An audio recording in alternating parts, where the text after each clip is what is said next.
2025 සාමාන්‍ය පෙළ ප්‍රතිපද ජූනි මස 15 වනදාට පෙර නිකුත් කරන බව විභාග දෙපාර්තමේන්තුව විසින් නිවේදනයක් නිකුත් කරලා තියෙනවා. හිරු නිවුස් ෆස්ට් channel එකට ගියොත් ඔයාලට මේ නිවුස් එක බලා ගන්න පුළුවන්. ඉතින් මේකේ තියෙන්නේ 2025 අපුරු සාමාන්‍ය පෙළ විභාගයේ ප්‍රතිඵල ජූනි 15 වන විට නිකුත් කරන බව ශ්‍රී ලංකාවේ අධ්‍යාපන අමාත්‍යාංශ නිල වශයෙන් නිවේදනය කර ඇත. ප්‍රතිඵල නිකුත් කිරීම සඳහා සූදානම් කිරීම ඒ වන විට සිදුවෙමින් පවතින බවත් නිකුත් කිරීමට පෙර නිලධාරීන් ලේඛන සකස් කරමින් සිටින බවත් ආචාර්ය අධ්‍යාපන නියෝජ්‍ය අමාත්‍ය ආචාර්ය මధుර සෙනවිරත්න තහවුරු කළේය කියලා නිවුස් ෆස්ට් එකේ නිවුස් එකක් දාලා තියෙනවා. ඉතින් අපි ඔයාලට කලින් කිව්වා මේ සතිය ඇතුළත නිවුස් ප්‍රතිඵල නිකුත් කරනවා කියලා.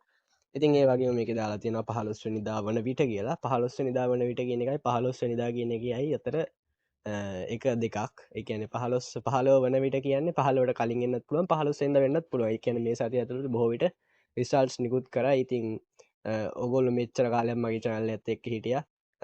ඒ හින්දා මම මේ අප්ඩේට් එකත් ඔයාලට අරන් ආවා. ඉතින් හැමෝටම සුබ පතනවා ඔයාලගේ හිතේ තියෙන රිසල්ට් එක ඒ විදිහටම ලැබිලා ඔයගොල්ලෝ කැමති ඉස්කෝලේකට ගිහිල්ලා A levels වලට A levels කරන්න ඔයාලට හොඳ මානසිකත්වයක් ලැබිලා ඔයාලගේ හිතේ තියෙන රිසල්ට් එක එන්න කියලා ඔයාලා හැමෝටම ප්‍රාර්ථනා කරන ගමන් ඉතින් අදින් පස්සේ මේ channel එකට ආයෙත් O level සම්බන්ධයෙන් O level result සම්බන්ධයෙන් වීඩියෝස් දාන්නේ නැහැ.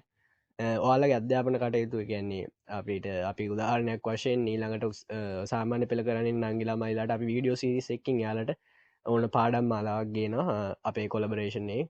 ඒ කියන්නේ ඔයාලට ඉංග්‍රීසි මීඩියම් අයටත් මේකත් එක්ක සම්බන්ධ වෙන්න පුළුවන්. මොකද ඉංග්‍රීසි මීඩියම් අයට වෙනම සිංහල මීඩියම් අයට වෙනම අපි මේ වැඩේ කරන්නේ ෂෝට් නෝට්ස්, පාස් පේපර්ස් ඒ වගේ මෙයාලට ඕන essay writing questions, structured essays ඒ වගේම අපි ප්ලෑන් කරපු essay ප්ලෑන් කරපු works ටිකක් තියෙනවා. ඉතින් ඒගොල්ලෝ වෙනුවෙන් ඒගොල්ලොන්ටත් එක මතක් කරන ගමන් අපේ channel එක subscribe කරලා like කරලා තියාගන්න. අපි results නිකුත් වෙච්ච ගමන් ඔයාලගේ message එකට ඔයාලගේ phone එකට notification එකක් එවනවා. ඒතකොට ඔයාලට results නිකුත් වුණා කියලා දැනගන්න පුළුවන්. බොරුවට රෑ එනකන් හැරන් ඉන්න ඕනේ නැහැ. ඉතින් හැමෝටම සුබ පතනවා සුබ දවසක් වෙන්න කියලා. ඒ වගේම ඔයාලගේ හිතේ තියෙන result එක ඒ විදිහට